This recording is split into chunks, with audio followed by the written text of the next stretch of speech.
I grew up in a little town called Dillon, South Carolina.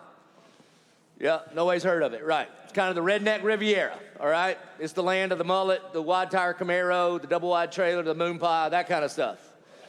My daddy said best thing ever come out of Dillon, South Carolina is I-95. That's a fact, you understand? And even though I didn't grow up in church, because we hunted and fished all the time, so I didn't really grow up in church, but I would have thought I was a Christian because I was Southern.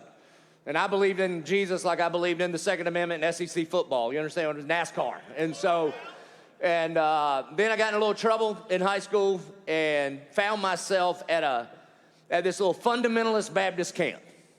And I don't know if you know what fundamentalist is, you know. It's a lot of mental, not a lot of fun. But these people love Jesus, man.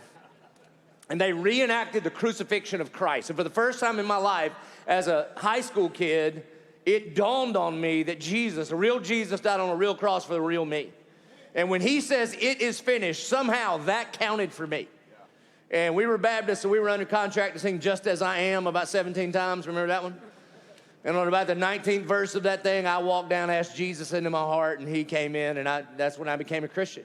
A few years later, I was back at that same camp, and I was like cutting grass and the lifeguard and that sort of stuff. And it was my football coach that led me to Christ, Coach Bull Lee. And there's about 100 middle school kids at this camp, and again, I was the grass cutter and the lifeguard. And he looked over at me, and he said, hey, boy, when the singing's done, you're going to preach. And the singing we were singing, this is before the Passion Band invented worship.